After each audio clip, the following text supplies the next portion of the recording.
So this is mullein, one of my absolutely favorite plants. So I realize that I say that about almost every plant in the garden, but I think it's important to say that, right? It's like greeting a friend. You don't want to say, oh, you're a second class or a third class. You go to them and you just greet them with all that radiance. But look at this plant. And I really do love this plant. I love it because it's extremely hardy.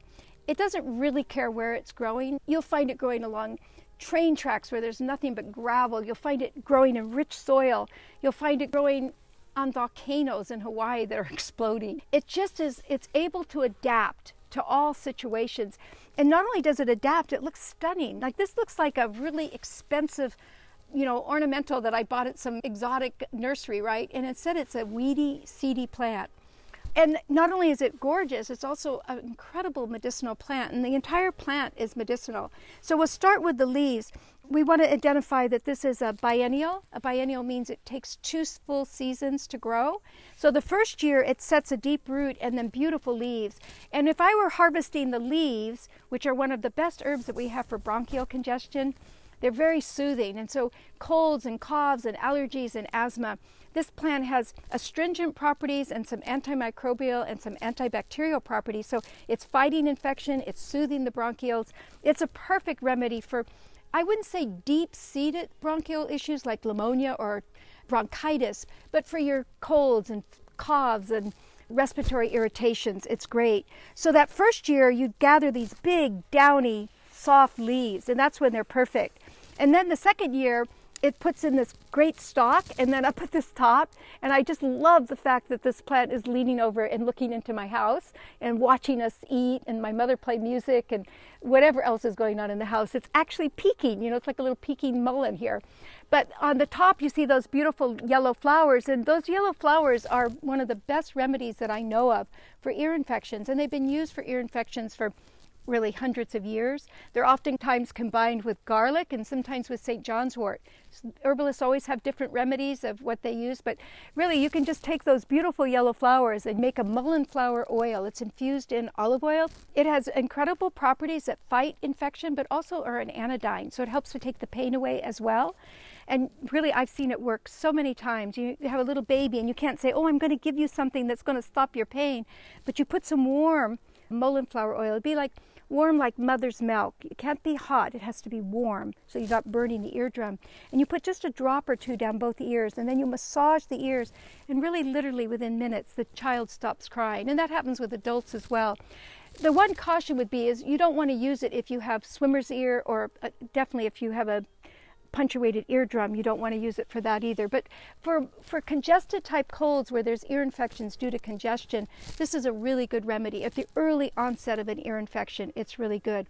I do want to say, of course, if you have a long-term ear infection and there's a lot of pus and mucus, then you definitely need to go see a medical professional. So the leaves are used for the lungs, the flowers as an anodyne and for ear infections, but also just the stateliness of this plant. It has a lot of medicine just to lend by how it grows. When the stalks have dried up in the second year, there's millions of seeds in there, and I leave my mullein stalks in the garden over the winter. It always seems to pierce above the snow line, and it becomes a wonderful feeding ground for birds to come. So I just love looking out over my garden and seeing the birds in the wintertime clinging to the mullein. It also ensures that I'm going to have another crop of mullein. You'll notice with mullein that it usually takes 2 years before your seeds come up again. So I'm not going to have another mullein growing here next year. It might be 2 or 3 years before I see little baby mulleins coming again.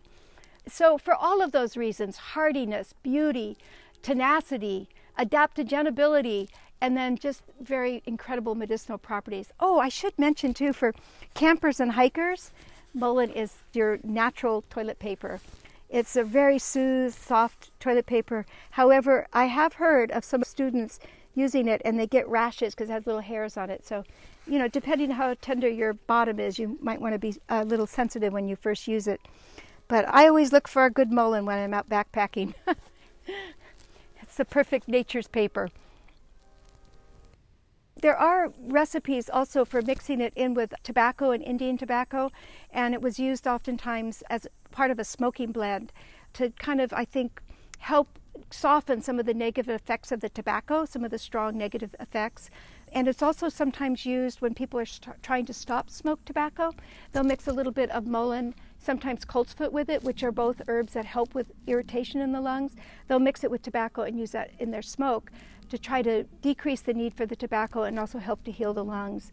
People often ask me what I think about smoking herbs, and I have to say that smoke of any kind, even good smoke coming from mullein or coltsfoot, is not good for the lungs. Even sitting around campfires, as much as we love that, the lungs don't like smoke. They like fresh, clean air.